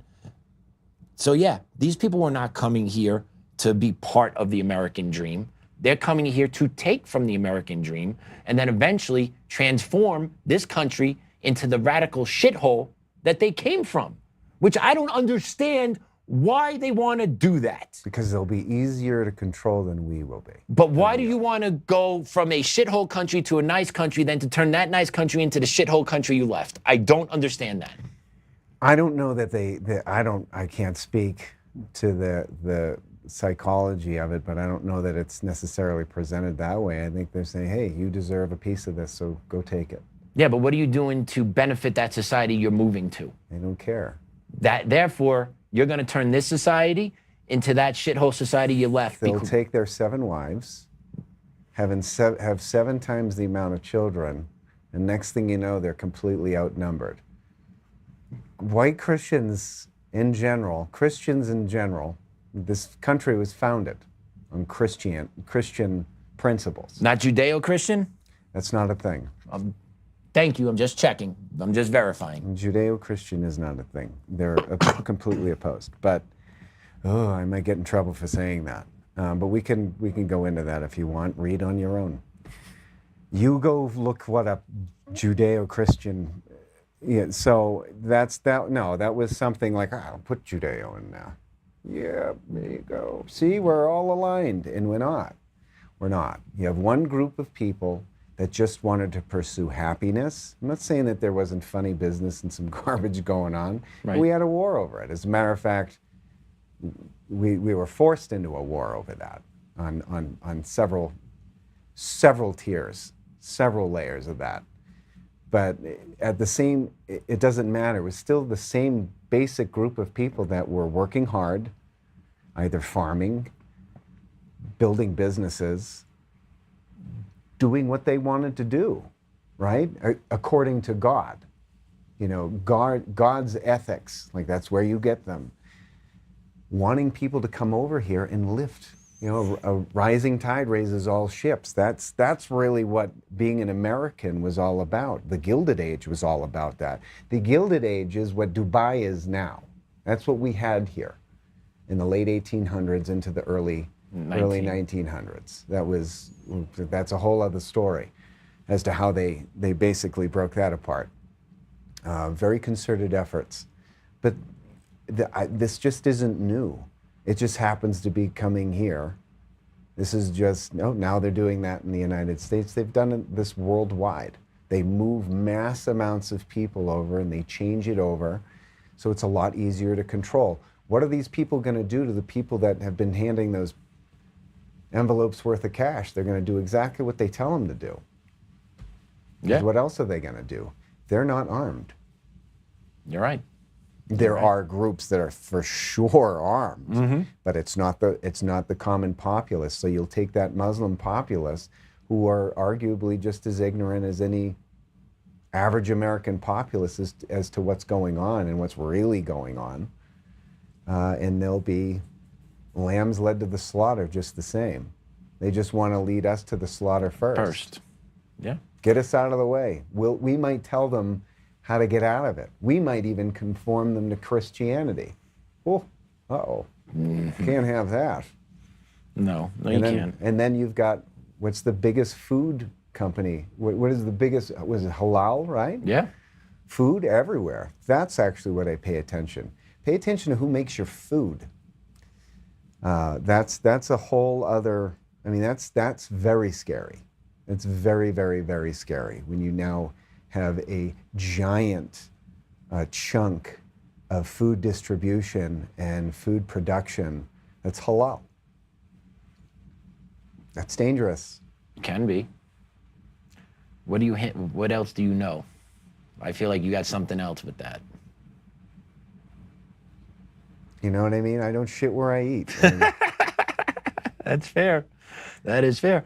But it goes back to, this isn't organic. This is a movement being played by people above us, that invisible third party that's pulling all these strings. I'm just done with you're racist, you're this, you're that. You see it or you don't see it. And you might be afraid to say something because maybe someone's going to get mad at you. But we're running out of time. We're running out of time. The whole purpose of the First Amendment is to be offensive. It's supposed to. Prove me wrong. The First Amendment is supposed to allow people to say what they think, and unfortunately, that can be offensive. But that is how it needs to work. That's how our society functions. You need to discredit people with actual thoughts and ideas. You have to be able to speak what you think all the time. All the time. And be able to speak to it instead of speak away from it or just blow it off. Like if you're angry, and maybe I'm wrong, Maybe I'm wrong. Tell me how I'm wrong. Have a dialogue about that, but that doesn't happen because there is no dialogue to be had for several reasons. One, we're not worth having a dialogue with, and by we, I mean most regular thinking American people that don't want to, they don't want to cause waves, but that are seeing what they're seeing and watching their children have a lack of education. Their education is through. We're the 46th. We're pretty bad. We have a little more than 50% of the kids being able to read and write at grade level All when they graduate Americans high school. Want are kids that are smart, that are eating healthy, that are educated, that can lead the country into prosperity. Instead, there's not much more to take from the United States except land at this point, and what money's left over in people's pockets from their dwindling savings, let alone if they had any kind of portfolio, right? Yeah. It's just they're giving Americans the squeeze and just scooping all these people to do a couple of things, as you touched upon, is being really angry with them and turn us into these racists where it's not just this paid for Muslim invasion or immigrant invasion in general. I mean, it's not just, I don't mean to just harp on the Muslim side. Obviously, through Joe Biden was 23 million people come on in, and we didn't know who the heck was who.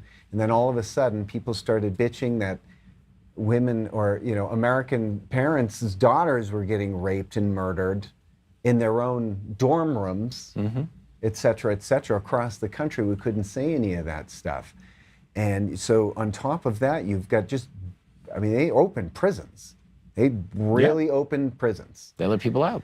Foreign countries let their prisoners out to let them walk on up here. And it made it way easier for the powers that be to traffic as many humans, really, right up the 25 corridor, no less, right in our backyard. Because this was a distraction. This is distraction. Meanwhile, I want you to know we're selling children out of Ukraine, and we're doing it out of the southern border, and we're going to arrest you if you say anything about it. And you would have thought that this would have become, a little bit more heated earlier, but we all went, oh, okay, Trump's in. Whether you like him or you don't, at least we can breathe, because we were all going to be in jail. A lot of people are going to be in jail. Yeah, it's a temporary pause. He shut down the border. And then that was that. Mm-hmm. I don't mean to throw any haymakers towards the administration, but here we are still. And it's not by any means getting better. It just kind of keeps happening. And we can't say anything over here because that's Islamophobia. And you can't say anything over here because that's anti-Semitic. And you can't say that because you're white and you're racist. And, what kind of white? What kind of white am I? I'm Italian white. Is that still white? I don't know. I identified it as an American. That was a no-go. I liked that. Why can't we identify just as an American? We can look all kinds of different ways. Because you can get fired for it. And this man would know. You can get fired for it. Cherry Creek School District. Ron Garcia, E. Ortiz, buddy. Full circle. Ron Garcia, E. Ortiz.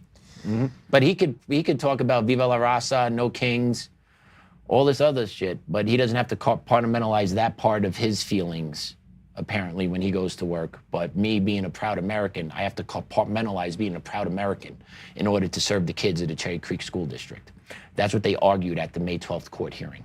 Well, I want to thank you for having me on today because, in spite of what is your background story at the end of the day? All of that doesn't really matter because I think I come from a spot that's pretty centrist by way of, I was not involved in politics. I didn't want anything to do with that. I didn't have anything to say about this, but I'm watching the walls come in closer and closer and closer and closer. I was also pushed towards God, which is a lot of people are in that camp as well. I represent basic people, average human beings that are paying attention to this and paying attention to the entire crazy. This was never this crazy. I know. This wasn't, between Iran, and then we've got this, we've got our problems over here, and we still haven't faced one domestic issue. No. Not one. Nope. We're all left here going like, hey, buddy, okay. Some of us reluctantly, some of us very happily gave this to you in your administration. Now we're watching people getting picked off that are anti-Semitic, or they're talking about demons, or they're talking about, bottom line, something that they're not supposed to. What are we supposed to do about that? At what point do you think we're going to do something? And what was the silent majority? Are we the silent majority, and do we stay silent? Or are we just going to right to our grave? Like, well, I just don't want to offend anybody. And that brings me back to, I said this months ago, that the GOP had a chance to run away with this and to transform this country for the best, and they didn't. They chose to align themselves with special and foreign interests over the American people. And once again, it goes back to the calculated decision they decided to make. I'm going to push this agenda to self-enrich me and my donors and my special interest parties, and the American people, majority of my party, will stay with me, because what's the alternative? And that's what I feel we have been dealt as Americans, and what the Republican Party made a decision on. I'm hanging on pipe dreams at this point. There's no point. I'm hanging on pipe dreams of the Federal Reserve, and I'm hanging on pipe dreams of, are you going to just make an emergency announcement? Are you finally going to make the announcement? But even if there's an announcement, what is the action behind the announcement? It doesn't matter, because everything he does can be undone with the stroke of a pen by the next president. That's why legislation needs to be passed by Congress, and they're not doing shit. SAVE Act, nothing. You taking out DEI and CRT from the federal level. No, you're not. You're not doing any of these things to codify what needs to be codified to change the direction of this ship. That is what's frustrating the most out of me, because we know what's coming on the boomerang. Well, they want a hot war. I know they do. So when Trump's out, he's not running again. I don't know if Vance or Rubio or whatnot. I don't know. Don't care. I'm not excited about either of them, to be honest, at this point. But when Trump's out and the Dems come back, open borders again? Because you can't say, no, we can't close it. No, it's unconscious, can't do it. We got to open it up. Right? Because that was the whole Biden thing. Oh, Trump never did this, this, and this, so I can't really do anything about the border, so it needs to just revert back to being open all the time. Is that going to be the same shit again? Because there's been nothing done federally to stop them from doing anything when they come back, where they actually have to change law or revoke law to get their shit through. We're not making anything hard on them, which is very frustrating to me, because this administration was given the keys to the kingdom. They were given the mandate from the people. Get this ship turned around, and we're still not turned around. Weren't there some arrests that were supposed to happen? Sure. Sure. Love to see them. And I'm not talking about the Somalis with crooked teeth. I'm talking about the ones at the tip of the spear. Give me Obama. Give me Fauci. Give me Rice. Give me Hillary. Give me anyone connected to Epstein. I mean, Comey, right? Isn't Comey somewhere? There's a charge pen and whatnot. Give me what happened in Butler. Clapper. Give me what happened to Charlie Kirk. Don't tell me this furry took that shot and executed one of the most famous, influential men in America. Was he the one that owned that explosives company? No, he's the one that was on the roof. Oh. He's the one that supposedly pulled the trigger, not the explosive company that burned down a month after. Right a month later. Not that one. After that $400,000+. Right. I believe there was a purchase made. There was a lovely amount, kind of what we're wearing now. Ah. But, like, give us stuff. And the problem is, independent media has done such a good job of talking about the things that mainstream media won't, that's where people have been informed, is through third parties. How much shit do you get off the TV? Nothing. Not a thing. Right. You get it all from third parties that are more credible than what's put on the TV every day, every night throughout America, supposedly. I mean, shit, everybody's become a telegram warrior and trying to figure out if they're saying that, this is over here, this one's reporting this, which is weird over here. Okay, I did my math problem for for the morning. Now I know actually approximately what's happening. Approximately, which then allows you to kind of have an idea to make a decision and an assessment of the situation, and then to act accordingly based on that assessment. My assessment is we're in a tough fucking spot, and we need people above us to actually help us. To be honest with you, we can't change everything. Outreach. We can't do it all on our own. We can't. We need those forces, the ones that operate with the levels of power that could make a phone call to get arrests made to make sure justice is carried out. We need those people to do it, and they're not. Patrick, we found the synthetic, how the election results were synthetically produced. We found them. Yeah. We found what Tina found. Yes. We found all of that. We handed that to people that needed to hand it to somebody. I've heard and about they this. handed it. And then we're sitting here, and what we got out of that was, okay, so now you know that we know, and now we know that you know that we know. And you know. Uh-huh. And now, yeah, exactly. And what do you treat it You're like? scoped. 100%, to a point where there's no point hiding. It's okay, well, Yeah. oh, neato. Okay, so you know that I know that you know, and nothing's being done. It's completely fake. So we lose all faith, anyone intelligent enough to go beyond just seeing what's laid in the grass without walking anybody through the weeds of any of it.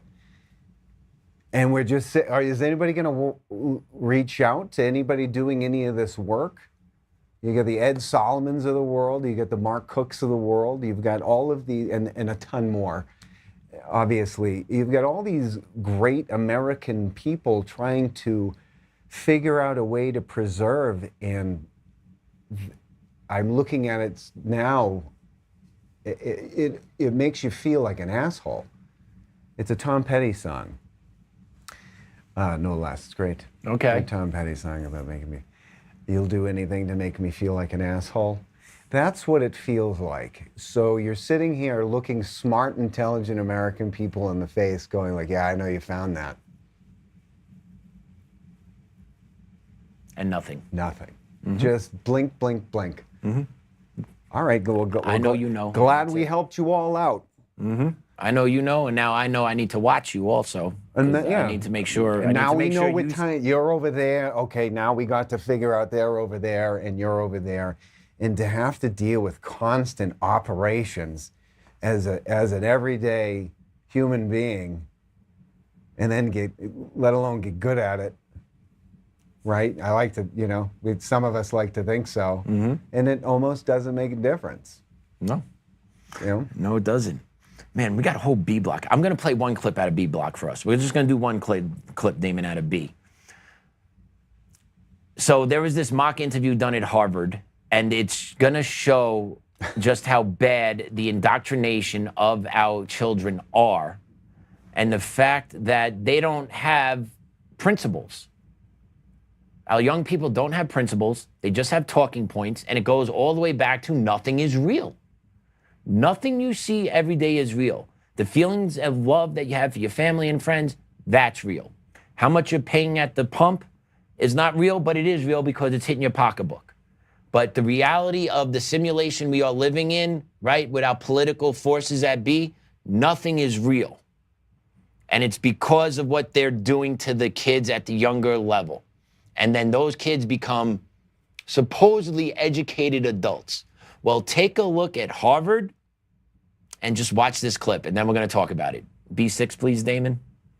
America has always been a fascist country. We're fighting fascistic tendencies in the United States. It feels almost like a dictatorship. Since you hate America, here's a one-way ticket out. Not coming back.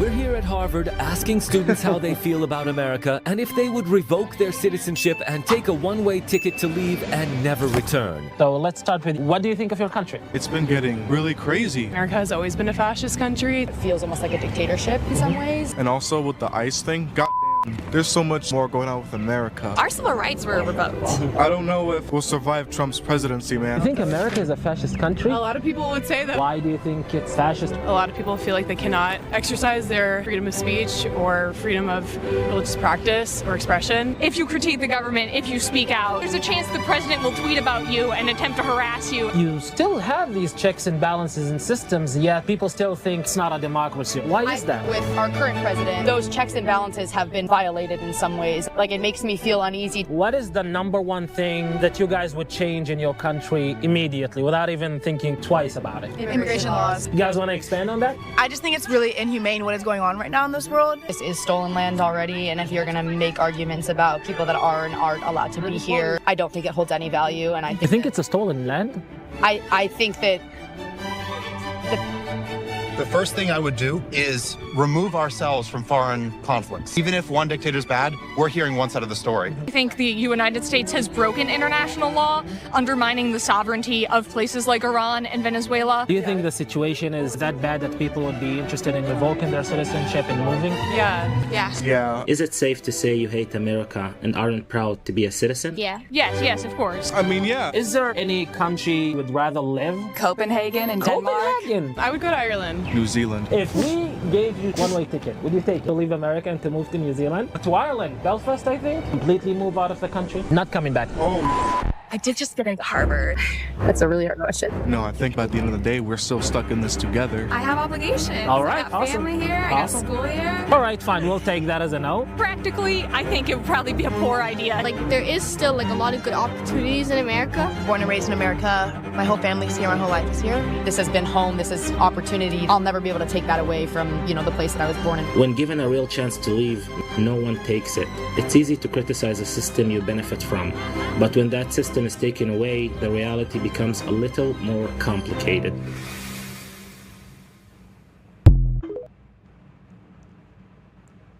Do they have any parking lots over there in Harvard? What do you think, buddy? Was the parking lots all stolen land? You love that? I love that. Stolen land. I still can't. Everyone was taking. Shake your tiny fist at the moon until you got to do anything about it. But then she was asked to follow up about it, and she couldn't articulate anything. No. Of course not. Talking points. But that's the lie. And right? How many meetings have you ever been in meetings? I've been in meetings where we're going to start this meeting and acknowledge of the stolen land that we are on and the suffering of the ancestors before us. Have you ever been in a meeting like that? But couldn't name any one of the tribes or any of the ancestors or any of the historical basis of their point. No, and I'm gonna be really rude here because I'm tired of this shit. I'm tired of it. It's not stolen when we came to you, saw you face to face, and we kicked your ass. It's not stolen. You got beat up and taken. Sorry. I'm tired of this shit. I'm tired. It's not stolen. There was wars. You guys lost. And the history is a bit fuzzy if you want to get into that, but we won't, because we can just stay with, I am also tired of, I'm happy that those young people were able to go to school, at a wonderful school. I have history with that school. It's lovely. Not that I was one of those kids. I wasn't smart enough. Okay. I grew up in Dot. I didn't grow up there. But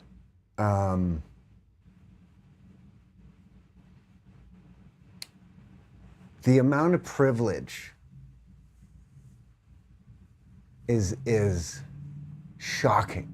And those are the same people that would say we were privileged. They acknowledge that they have opportunities Those are the ones here. that write the books and then sell them to the schools to teach the next group of students why everyone else but them are privileged, but them. Yes. Like, look, I should be here. You don't understand. I'm going to completely defeat my lack of a point. And obviously it's because there's a Middle East, there's a brown guy asking the question. Yes. They're like, oh, cool, finally, I'll side with you. I feel much better about myself, except, go where? Yeah. Oh, I'm sorry. I can't. I have opportunities. It's so gross, especially coming from Harvard. It's so gross, those students, because you walk right by them. That's all it's there. They're right in Harvard Square right there. And that's the fact, God, the ignorance is abound. But there you have a complete part of society of the upper crust, and those kiddos are going to be the ones teaching. They're going to be making rules. They're going to be writing the books. Yeah. They're going to be, ushered up as long as that they're. I mean, right now they're probably savable, right? They still have an iota of their own thought. They understand that there's opportunity in America still. They sure do. So therefore, we're not bad if there's still opportunity. So you can be saved. Can be saved. But we do feel bad for all these immigrants that are getting kicked out and all these families being arrested. Like, cite one of these things, like cite anything, but they don't have a point. So what is it that the schools teaching? They teach that you're on stolen land. Like, no joke, schools start meetings this way. School boards start meetings this way. And the second you do that, what do you get? Mm-hmm. How enlightened. So enlightened. But once again, not stolen, conquered. Conquered. Can we agree on that? Conquered? Conquered. Can we agree that that was the way the world worked back then? Would we agree that everyone basically was trying to take from everyone else at that time? I'll even argue that the American settlers before, there was a lot going on. To sit there and go like, they're racist for like 300 years. But wait, there's a lot going on. It wasn't stolen. We actually bought Manhattan. We purchased Manhattan from them. Louisiana Purchase. We bought that also from the French. No one complained about the French controlling that. But lower side of Manhattan is still, I believe that's still owned by London. Okay. Where they keep all the banks, where all the gold is. I believe that's still sovereign to London. They didn't want to give that. Not yet. Okay. I believe where Disney World sits is also sovereign to London. That's why they don't have to pay taxes. There's a couple of places. I know that sounds a little tinfoil hat for you, but you can look it up. This stuff, it irks me to no end that you have these kids going to a $70,000 a year school. More. Oh, it's more now? 120,000? Yeah. Oh, my bad. Sorry, I'm out of touch. Paying $120K, and you... Basket weaving might be 70.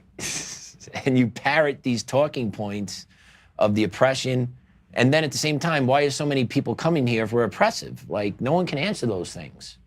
Why do people that are black and brown and of different races come to America? Like, I want to experience real oppression. Like, I live in Africa, I live in the Middle East, but you know what? I want to have some real oppression. I'm going to go to America. I'm going to go to the... Do you think they do that? Literally, that's what has to be being said, no? Let's flood the streets of the most oppressive country I need to be oppressed. Give me that red, white, and blue, baby. And thank you for that $3,000 envelope. And the EBT, and the hotel. And the cell phone. And the clothing, and the transport, and the plane, and the buses, right? All the And the hotel room. You know what I'm saying? Like, and room service. But we're oppressive and we're racist and we're the most horrible nation. No, we're the most gracious nation, the most forgiving nation. Absolutely. And just good people. Yes, and they make us look like animals and turn us into animals when we're really not. We're just tired of being disrespected and taken advantage of the shit we had nothing to do with. I just think it would be really funny to put them in different, groups. Go into a black community, go to a southern black community, a southern white community, go all over the place and just see how their answers change. Because that's the type of people that they are training. And it's so sad because those kids are smart. Yeah. Those kiddos are smart. If they were given an opportunity to not be so New Yorker WASP, because being liberal like that is trendy. There's no thought to it. It's so easy to sit there and go like, yeah, founded by racists. And then the people that run this thing are, well, they're not racists, but the people that are ruled in this country are racist. Like, no, who's racist? Who? And how long does that argument last? They are. 100% the only people bringing up race are the people calling everybody racist. And they're the racist ones. Again, who's a racist? People that base everything on race. And the other part about the stolen land, like all this the stolen land, the oppressive nation, everyone dismisses the fact that it was the Spanish that started the slave trade in this hemisphere. Oh God, we can get right into that. But people forget to talk about it. It completely gets disregarded that it was the actual Spanish, you hear me? Brown people started the enslavement in the Western Hemisphere. Well, it was actually the Vatican that allowed that. As a matter of fact, the Vatican was the one, I can't remember the Pope. My retention rate is terrible. To enslave Africans instead of the native populace. They were allowed to have whatever they wanted that they found. Spanish priest Bartholomew de las Casas. You ever heard that name? No. Spanish priest Bartholomew de las Casas. This is coming from my social studies teaching days. Oh. I just found it in my head as I'm sitting here talking to you. I think it was in the 1500s. He wrote an edict that basically told the Spanish people, we can no longer enslave the natives, but we need to find somebody that can work in this climate that is used to being in hot, humid conditions for farming. So a Spanish priest by the name of Bartholomew de las Casas summoned to the continent of Africa and called to enslave the continent of Africa to use as the slave labor into the New World. So that's never discussed. Slavery started in the Western Hemisphere because of the Spanish and the Portuguese. History is not talked about. Real history is never taught. Ever. That's the problem. And real when it was kind of... Because it's inconvenient. It's inconvenient to talk the truth. And watered down and a lot of points discounted. Yeah. Like, there's a lot of stuff that happened. But it started with the Spanish bringing the slaves over here to North and South America, the Western Hemisphere, and then it was America. It was America, after we gained our independence from the English, that actually started to dismantle the system of slavery. As a matter of fact, that conversation, once the Revolutionary War stopped, that conversation didn't all the way up to the Civil War. That was the biggest conversation that there was. And immediately, once we were free from England, victory in the Revolution, 7 states outlawed slavery, mainly in the North, immediately. So it's not in the DNA of America. It's not it's part of our history. Of the Christian peoples. It's part of our history. We need to discuss it, right? But be truthful about it. Talk about the Irish that were brought over as slaves. Talk about the talk about it all. Don't just sugarcoat it, and talk about the funders of the slave trade as well. The first English settlers were indentured servants. Yes, they were. And then let's not forget, France let out prisoners to come over to start a new world, but the condition was you had to marry a prostitute and bring a prostitute over to the new world. That's right. The French did that. The French did that. They emptied their jails and said, hey, you want a new start? Get this shit, get out of our country, but you got to take one of the whores with you. Bring your whores. Marry this one, bring it over. And they did it. So you're telling me America, like we can make America work with anyone that wants to come here and do shit the right way. That's it. And it doesn't have to be clean. It doesn't have to be neat. Just don't with anybody else's shit. Just leave everybody to do their thing. Right. And if you can't help out, then leave everybody alone. And don't force me to live your way of life that you're trying to inject into my... No, this country was founded specifically. Either adopt to what our foundings are or don't come. The irony going back to this Harvard group, all those kids, too, I mean, this is the only country that they survive in. Oh, 100%? Are you for real? That's the irony of it. It's the only place that this is the only place. Let's go airdrop into Nigeria, see what happens. You for real? Where they literally survive, let alone thrive on a very, very expensive education where they were forced to work for the man. That's crazy, dude. It's unreal. But goes back to the theme of today. Nothing is real. Nothing is real. But I'm glad we had a good show today. I thought we had a great show. I thought it was fun, entertaining. Thank you for having me. Of course, anytime.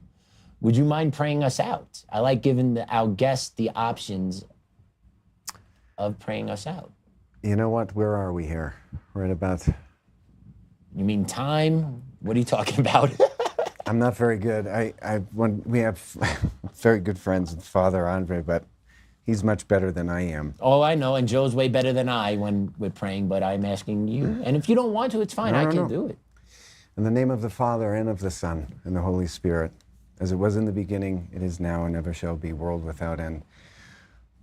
Lord, thank you for having our show this afternoon.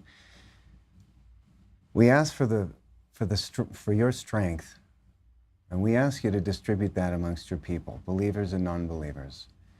We ask for the blessing from the Sacred Heart of our Mother, and we ask for the blessing from the Sacred Heart of Jesus Christ, that we have the fortitude, the mental acuity, the levity, the love above all, to make it through another day, to find each other, raise each other, and come closer to you, and be more like you. In the name of the Father, and of the Son, and of the Holy Spirit. That was a shoot from the hip one. I'll do better if I could have prepared. Appreciate it. Thank you. And those prayers are the best types, off the cuff, because you're speaking from the heart. So thank you for that. Thank you. All right, everyone. Thank you for tuning in today. Joe should be back tomorrow. We have a dynamite guest on tap tomorrow. We'll see you then. Class dismissed.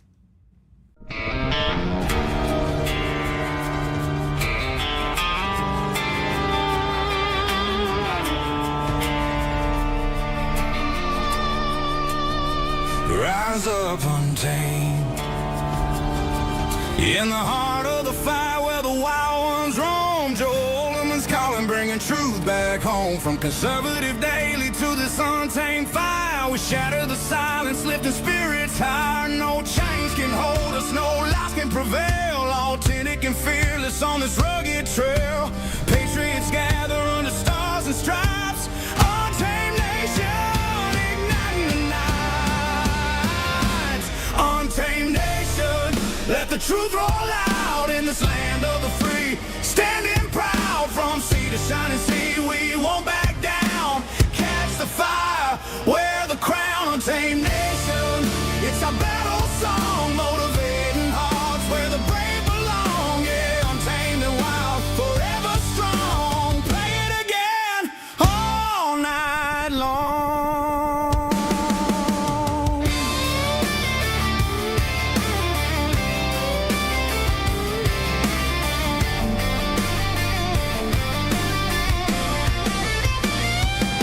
Break the mold, chase the real, no more games, time to heal.